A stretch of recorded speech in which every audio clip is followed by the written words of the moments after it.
आज का हमारा काम है चैप्टर 6 का इंट्रोडक्शन देना इंशाल्लाह। चैप्टर 6 वो फ्रीक्वेंसी डिस्ट्रीब्यूशन पे बात करेंगे। बेटा सबसे पहले ध्यान रखिएगा, chapter 6 is of the statistics. ये तो नहीं है, ये स्टेट का चैप्टर है बेटा, स्टैटिस्टिक्स। स्टैटिस्टिक्स जो है ना बेटा, ये मैथ से थोड़ी हट के ब्रांच है, ठीक है। तो इसमें स्टैटिस्टिक्स के बेसिक कंसेप्ट आपके साथ डिस्कस किए गए, ठीक है बेटा। 4:15 to 5:15 आपका टाइम है, चाहे 4:15 से 5:15 तक, ठीक है बेटा। तो आज का हमारा टॉपिक है बेसिक स्टैटिस्टिक्स पे बात करना। और जैसे कि बच्चे ने पूछा व्हाट इज फ्रीक्वेंसी, इंशाल्लाह ये भी बताते हैं बेटा क्लास के हवाले से। याद रखिएगा,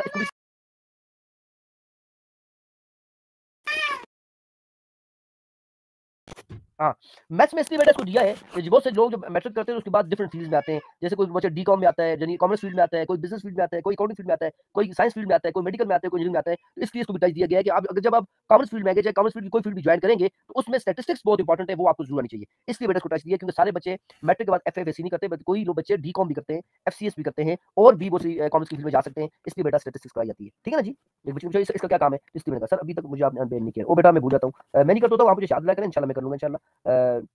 आपका नाम मुझे नुमान है गालबन, महीन अताउल्लाह सनाउल्लाह। हाँ बेटा फ्रीक्वेंसी टेबल भी बताता हूँ, जरा साहब इंशाल्लाह मेरी बात आराम से सुने। फ्रीक्वेंसी टेबल, फ्रीक्वेंसी दोनों में फर्क नहीं बताऊंगा और दोनों की बात बताऊंगा। उस्मान बेटा you are most welcome to class, और नाज़रीन आपको भी क्लास में वेलकम कहते हैं। और जितने बच्चे नए आए हैं इन सब की बात मैं कहूंगा कि मेरी बात गौर से सुने, इंशाल्लाह मलाइका आपको बात समझ आ गई है कि ये इसका क्या है मैथ्स में काम, ठीक है। पर 121 पर academic KPK text board Peshawar class 10th के अंदर भी ये बात लिखी हुई है कि स्टैटिस्टिक्स एक साइंस का सब्जेक्ट है। जैसे फिजिक्स केमिस्ट्री बायो एक साइंस का सब्जेक्ट है, ऐसे ही स्टैटिस्टिक्स भी एक साइंस का सब्जेक्ट है, ठीक है। इसके अंदर क्या पढ़ते हैं, सीधी सी बात है बेटा, हम डेटा को पढ़ते हैं, डेटा की कलेक्शन के बारे में, डेटा की एनालिसिस के बारे में, डेटा की ऑब्जर्वेशन करते हैं, ठीक है ना जी। और डेटा को कलेक्ट करते हैं, ठीक है, और डेटा को इंटरप्ट करते हैं। इंटरप्ट का मतलब होता है, इंटरप्ट करना मीन उसको डिफाइन करते हैं, इंटरप्रेशन जिसे कहते हैं, ठीक है जी। इंटरप्रेट करते हैं डेटा को, यानी ये सीधी सी बात है भाई, स्टैटिस्टिक्स में हम डेटा को पढ़ते हैं। जाहिर बात है, फिर आप कहेंगे सर डेटा क्या चीज है, यानी स्टैटिस्टिक्स में हम क्या करते हैं बेटा, we read the data, data को पढ़ते हैं, ठीक है। यानी स्टैटिस्टिक्स के अंदर डेटा को कलेक्ट करते हैं, रीड करते हैं, एनालाइज करते हैं, ऑब्जर्व करते हैं, इंटरप्रेट करते हैं, ठीक है। समझ आ रही है मेरी बात सबको, डेटा क्या चीज है। तो डेटा सुने मेरा बेटा, डेटा से मुराद ये है, तवज्जो कीजिएगा, कोई भी इंफॉर्मेशन जो आप कलेक्ट करते हो, any information, any facts, facts कहते हैं हकाइक को, ठीक है, which are collected, which are observed, which are collected after observation, ठीक है। जो डेटा ऑब्जर्वेशन के बाद कलेक्ट किया जाता है उसको डेटा कहा जाता है, ठीक है। जो इन्फॉर्मेशन, जो फैक्ट्स कलेक्ट किए जाते हैं उसको क्या कहते हैं बेटा, डेटा कहा जाता है, ठीक है। Data are the information and facts which are collected through the different resources. मिसाल के तौर पर, मिसाल के तौर पर जी हम कहते हैं जी आपकी क्लास में 30 बच्चे थे, कितने बच्चे थे 30, और हर बच्चे ने मैथ्स के अंदर 50 में से, यानी 50 मार्क्स का टेस्ट हुआ, तो किसी ने 25 लिए, किसी ने 27 लिए, किसी ने 30 लिए, किसी ने 50 लिए, किसी ने 0 लिए। ये जो 30 बच्चों की मैं 50 में से मार्क्स बता रहा हूँ, ये मैं क्या कर रहा हूँ, डेटा दे रहा हूँ। इसलिए हम कहते हैं डेटा दो तरह का है। मिसाल के तौर पे जी मैं आपको मिसाल कि टेस्ट हुआ मैथ्स का, किसी के 3 मार्क्स आए, किसी के 4 आए, किसी के 10 आए, किसी के 20 आए, किसी के 30 आए, किसी के 48 आए, किसी के पूरे मार्क्स आ गए 50, किसी के 35 आ गए, किसी के 37 आ गए, ठीक है, किसी के 27 आ गए, किसी के 21 आ गए, किसी के 29 आ गए, किसी के U32 आ गए, मिसाल के तौर पे, and so on and so fourth. तवज्जो कीजिए बेटा, तवज्जो कीजिए।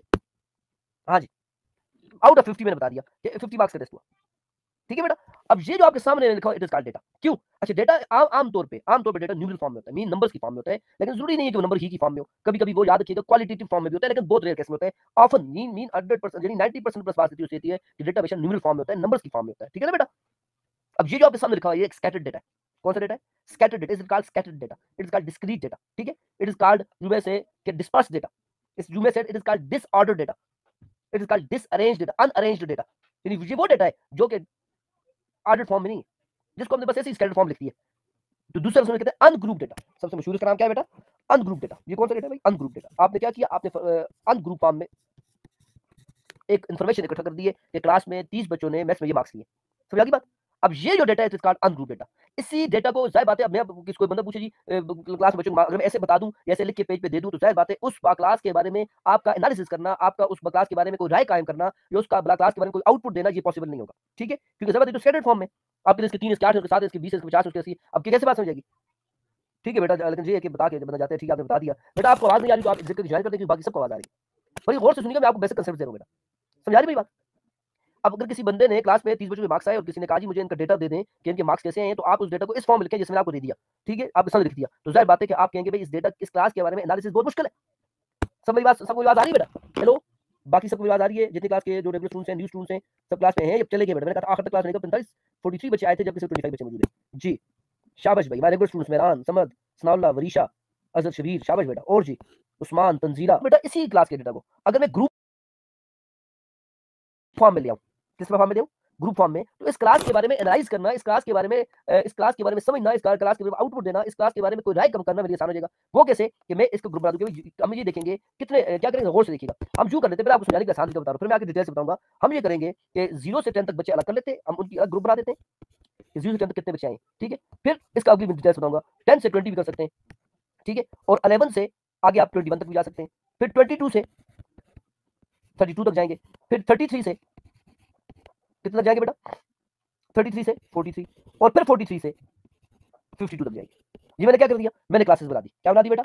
क्लासेस बना दी मैंने। हम ये चेक करना चाहते हैं। अब देखिएगा, अब गौर से सुनिएगा। अब आपको मेरी बात समझ आ जाएगी। वो जिस बच्चे ने फ्रीक्वेंसी के बारे में पूछा, Nimra Anwar, you are most welcome to class बेटा। चैप्टर 3 हम एक नहीं दो दफा कर चुके हैं, और सारी वीडियो क्लास इस क्लास में मौजूद है। देखिए भाई, हमने क्या कर दी जी? हमने उन क्लास के अंदर इन ऐसे क्लासेस बना दी जी, ठीक है। अब इसका फायदा ये हो जाएगा, ये अगली क्लासेस हम ये देखना चाहते हैं कितने बच्चे 10 से 20 वाले हैं, यानी किन बच्चों ने 0 से लेकर 10 तक मार्क्स लिए, किन बच्चों ने, ठीक है, 22 से मतलब 32 तक मार्क्स लिए, ठीक है जी। मैं इसको अरेंज कर रहा हूं, ये आ गया। अच्छा जी, अब मिसाल के तौर पर 0 से 10 तक वाले क्लास में बच्चे सिर्फ 4 थे, ठीक है। 11 से 21 जिन बच्चों ने 11 से 21 तक मार्क्स लिए, वो बच्चे मिसाल के तौर पर जी 5 थे, ठीक है। 22 से 32 वाले बच्चे मिसाल के तौर पर जी 7 थे। और अब देखिए कितने हो गए? 7 5 12 और जी 16 हो गए, ठीक है। यहां भी बच्चे मिसाल के तौर पर 6 थे जी। अब कितने हो गए जी? 5 और 9, ठीक है, 15 22 और 0 बच के 8, ये देखें 30 बच्चे पूरे हो गए। अब ये जो मैंने लिखा ना जी 0 से 10 तक, जिन बच्चों ने 0 से लेकर 10 तक मार्क्स लिए, वो सिर्फ क्लास में 4 बच्चे थे। 11 से 21 मार्क्स लेने वाले बच्चे, जिन्होंने 11 लिए, 21 लिए, उसके दरमियान 12 13 14 15 ये जो मार्क्स लिए, वो बच्चे 5 थे। जिन्होंने 22 मार्क्स लिए, 23 लिए, 24 लिए, अप टू 32 जितने मार्क्स लिए, वो बच्चे 7 थे। 33 से लेकर 42 तक जो बच्चे थे वो 6 थे। इससे आखिर में 7 6 8 देखिए ये बच्चे ज्यादा आ रहे हैं। इट मींस अच्छी क्लास है, that class is consistent class, that is good class. देखिए मैंने जो ही ग्रुप बनाया, क्लास आसान। अब आपका सवाल होगा सर ये 0 टू 10 11 21 22 32 कैसे है? एक बात, ये क्या चीज है? एक बात। दूसरी बात, ये 4 5 7 6 8 क्या चीज है? अब सुनिए मेरी बात। 0 टू 10 जी हमने क्या कर दिया? हमने एक क्लास को, एक ग्रुप को, एक डेटा को हमने क्लासिफाई कर दिया क्लासेस के अंदर। क्या कर दिया बेटा? उन्हें हमने छोटी छोटी क्लासेस में डिस्ट्रीब्यूट कर दिया। और ये जो है हमने हर डेटा की, हर क्लास की अलग अलग फ्रीक्वेंसी लिखी। अब सुने फ्रीक्वेंसी क्या चीज है? फ्रीक्वेंसी से मुराद number of values of any class, number of values of any class, ठीक है। जब आप ग्रुप डेटा बनाते हैं, उसे आप क्या करते हैं जी? क्लासेस की फॉर्म लिखते हैं, ठीक है। और क्लासेस के आगे उनकी वैल्यूज लिखते हैं। जैसे मैंने कहा 0 से लेकर 10 तक 4 बच्चे हैं, तो ये 4 बच्चे इस क्लास की वैल्यू है। Number of elements in group in class 0 to 10 are 4। सुने, number of elements in 11 from 11 to 21 is 5। Number of elements in 22 to 32 7। तो अभी आपके पास क्या आ गया? एलिमेंट्स, तादाद आ गई, ठीक है। अब ये सब एलिमेंट्स बोले, मेंबर्स बोले, वो डिपेंड करते हैं क्या चीज है, ठीक है। स्टूडेंट्स बोले, नंबर ऑफ स्टूडेंट्स बोले, आसान लफ्जों में फ्रीक्वेंसी से मुराद तादाद है। क्या बेटा? तादाद है। किसी भी क्लास की नंबर्स को, नंबरिंग को, तादाद को हम कहते हैं फ्रीक्वेंसी। तब इसे कहते हैं उर्दू में तादाद, फ्रीक्वेंसी, ठीक है बेटा। ये बच्चे, दो बच्चों ने पूछा था कि सर फ्रीक्वेंसी क्या है? ये तो अब ये तो फ्रीक्वेंसी है। एक बच्चे ने पूछा फ्रीक्वेंसी टेबल क्या है? ये जो आपके सामने 0 टू 10 आगे 4 लिखा है, 11 टू 21 आगे 5 लिखा है, 22 टू 32 आगे 7 लिखा है, 33 टू 43 आगे 6 लिखा है, 42 टू 52 ये आगे 8 लिखा है। It is called frequency table. 4 5 7 6 8 तो फ्रीक्वेंसी है। एज अ होल जो आपको नजर आ रहा है इसको फ्रीक्वेंसी टेबल है। फ्रीक्वेंसी टेबल के अंदर दो चीजें बहुत मस्त है। एक क्लासेस, ठीक है, जो आपको नजर आ रही है, एक फ्रीक्वेंसी। और क्लासेस ना भी हो तो क्लासेस का एक्स, क्लासेस की एक्स क्या चीज होती है? और से सुनिएगा, क्लासेस की एक्स, क्लासेस की एक्स से मुराद है क्लासेस, हर क्लास की मिड वैल्यू, हर क्लास की। ये क्लासेस बनती कैसे? मैं आपको बाद में बताता हूं, लेकिन पहले एक बच्चे ने जो क्वेश्चन कर लिया था, मैंने कहा चलो ये भी बता देता हूं। ये क्लासेस बनती कैसे हैं, ये मैं आपको बाद में बताता हूं। मैं पहले ये बता रहा हूं कि इन क्लासेस की ये क्लास फ्रीक्वेंसी डिस्ट्रीब्यूशन किसे कहते हैं? इसको पूरा नाम है क्लास फ्रीक्वेंसी डिस्ट्रीब्यूशन टेबल। इसको फ्रीक्वेंसी डिस्ट्रीब्यूशन भी कहते हैं, इसको फ्रीक्वेंसी टेबल भी कहते हैं, जैसे बच्चे ने पूछा था, ठीक है ना बेटा। तो दोनों बच्चों के सवाल के जवाब इसमें आगे। अब एक्स से क्या मुराद है बता दे। मैं बता रहा था कि x mean mid value of each and every class in a group, अब ये जो आपके सामने है ग्रुप डेटा है, are in frequency distribution table. Frequency distribution table के अंदर किसी भी क्लास की मिड वैल्यू, अब वो कैसे निकालेंगे? अब सुनिए, किसी भी क्लास में जो 0 होता है ना, 10 होता है। 0 को बोलते हैं लोअर क्लास लिमिट, 10 को बोलते हैं अपर क्लास लिमिट, ठीक है। 11 को बोलते हैं लोअर क्लास लिमिट, 21 को बोलते हैं अपर क्लास लिमिट। हर क्लास के अंदर जो लोअर वैल्यू होती है उसे लोअर क्लास लिमिट कहते हैं, जो अपर वैल्यू होती है उसे अपर क्लास लिमिट कहते हैं। अब इन दोनों के वैल्यूज को, लोअर क्लास लिमिट को अपर क्लास लिमिट को ऐड करें, 2 भी डिवाइड करें, जो आंसर आएगा that would be the x, that will the x. X mean अपने पास लिख लें mid point of the class, mid point of the class. जैसे कि अब इसका एक्स जो आ रहा है पहले ग्रुप का, वो 5 आ रहा है आपके सामने आगे 5, तो आप याद रखिए 5। इसी तरह सेकंड का क्या आ रहा है जी? 21 और 11 कितना हो जाएगा? 21 और 11 हाँ जी कितना हो जाएगा? 32। तो इसका आ जाएगा जी 16। कितना आएगा बेटा?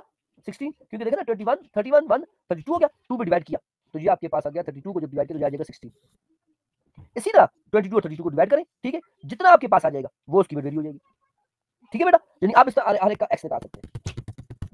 देखें पहले वाली आपको समझिए, जैसे कि हम ये कर लेते हैं 22 plus 32 low class limit divide by upper class limit divided low class limit plus upper class limit divide by 2। अब ये कितना आ गया जी 30 20 50 हो गया, ठीक है, 54 हो गया और 54 का आधा कितना होता है 27 हो गया। इट मींस कि आ जाएगा 27। एक्स कितना आ गया भाई 27। आगे एक्स कितना आ जाएगा जी, आगे एक्स आ जाएगा 33 टू 43 में जो कुछ बातें आपको बता रहा हूं उनके पास लिखने बहुत इंपॉर्टेंट बातें, ठीक है बेटा। तो ज़ाहिर इनको ऐड कर दिया 43 70 76 और 76 का आधा कितना होगा जी 35 और 36 पे 72 आ जाता है, 74 38 तकरीबन आता है, ठीक है बेटा। इसी तरह 38 आता है बेटा, इनका नाम गालिबन दुआ है। इसी तरह 90 90 और 95, ठीक है, इसको 2 पे डिवाइड किया तो पॉइंट्स में आता है, आप उसमें निकल। अतर खान आपके पास लास्ट वार्निंग है, मैं आपको ब्लॉक कर दूंगा, बल्कि ब्लॉक कर रहा हूं क्योंकि आपने एरर कीजिए जी। सब क्लियर की बात जी। अच्छा 4 नंबर को किया था। तो इस तरह मेरा बेटा आप किसी भी क्लास का 53 है, ये गलती से मैंने इसको 52 लिख दिया, ये 53 ठीक है ना बेटा, इसको डिवाइड किया 90 96 और 96 का आधा कितना हो जाएगा बेटा, हाँ जी 45 और 46 46 47 48 गालिबन, ठीक है बेटा। 96 का आधा 43 तो नहीं, तो 43 तो 86 होता है, जो 96 है ना बेटा, ठीक है, तो 48। तो ये इस तरह आप क्या कर सकते हैं बेटा, आपने एक्स, अब ये जो आपके पास क्लासेस आ गई है, फ्रीक्वेंसी आ गई है और एक्स आ गया है, इसको फ्रीक्वेंसी डिस्ट्रीब्यूशन टेबल कहते हैं।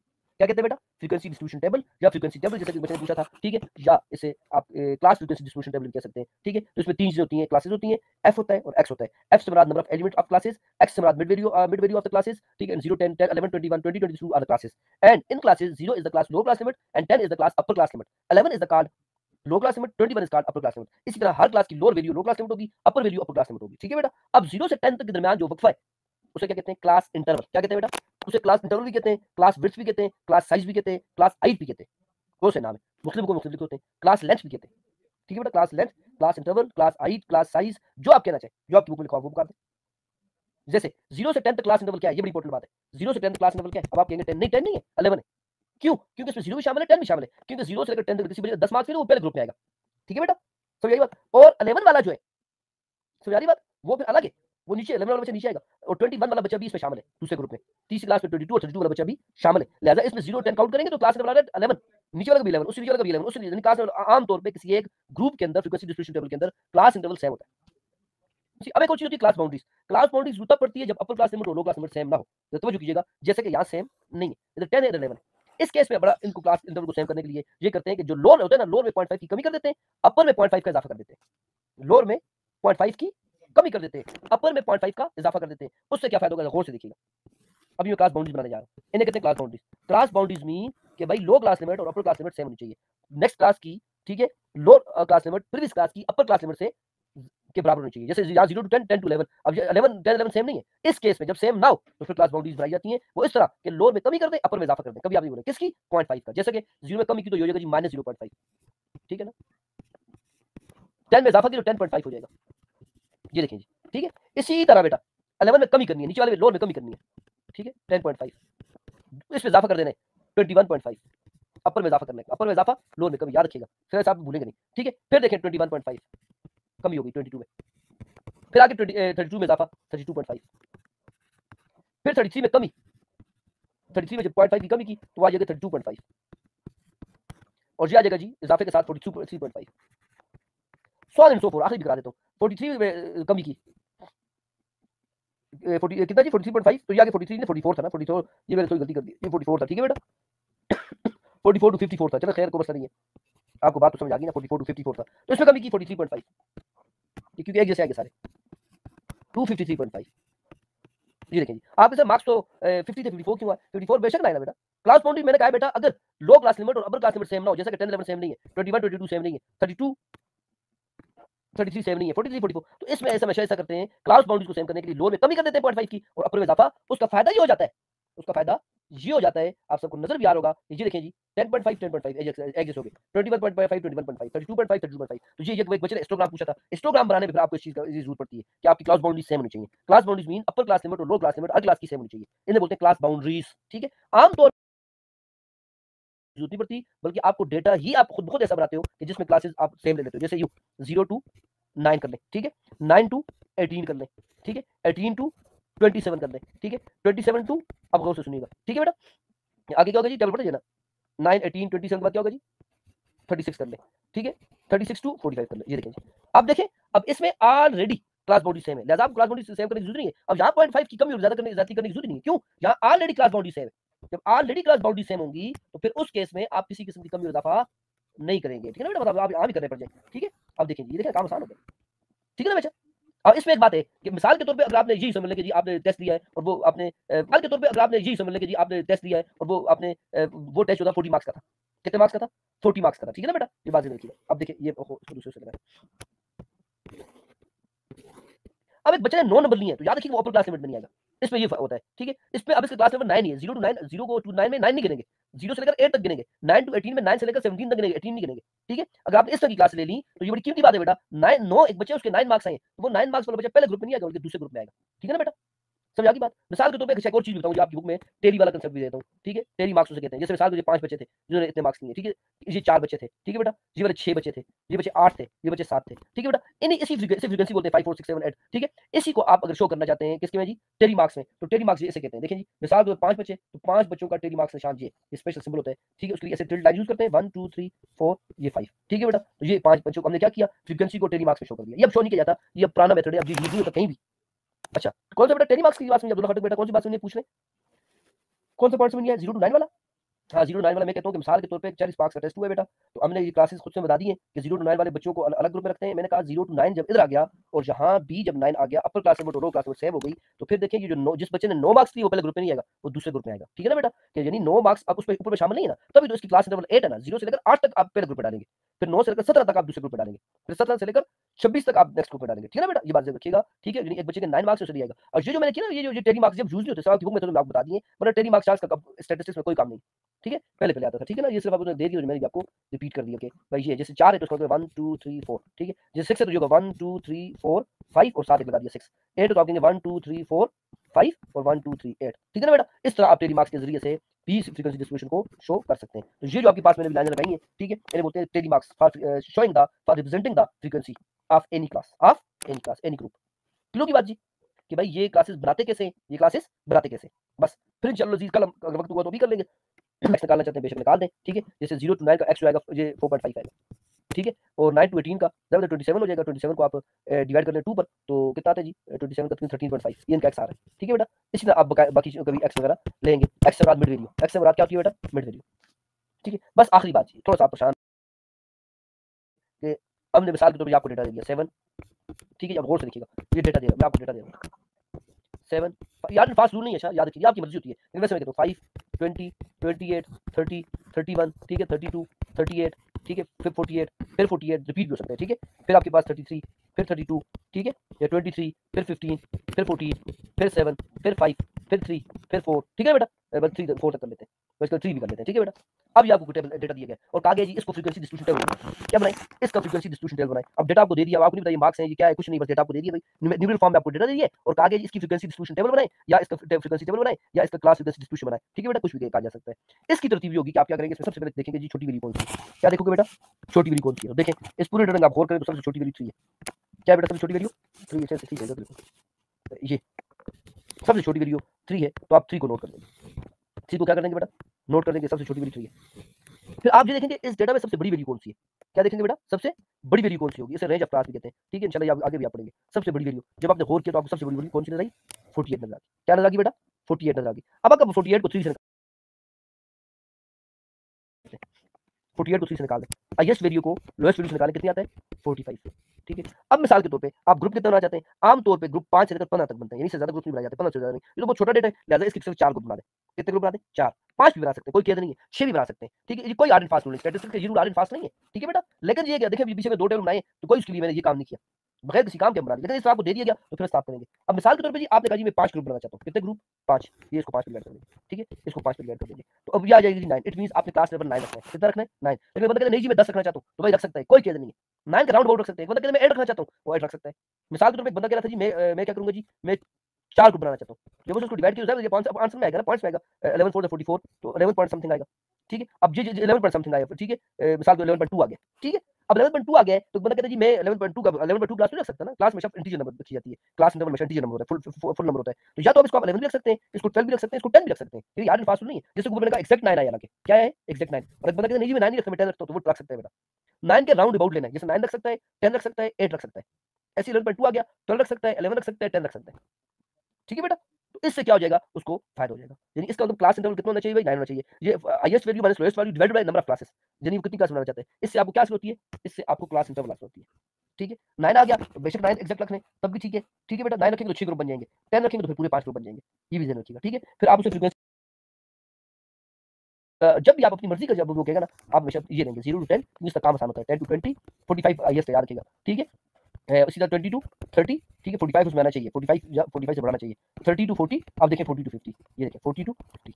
अभी कितने ग्रुप बने, 2 4 5 ग्रुप, और देखिए एग्जैक्ट 5 ग्रुप में काम चल गया। अगर आप 9 ग्रुप बना देते 9 वाला, ठीक है, वो भी हो जाता, लेकिन वो तो 0 to 9, 9 to 18, 18 to आखिर में 45 आ जाता, और 45 तो उसमें शामिल नहीं था, 45 आना था लेकिन 45 उसमें शामिल होता, फिर आपको एक्स्ट्रा काम करना पड़ता ये वाला, ठीक है।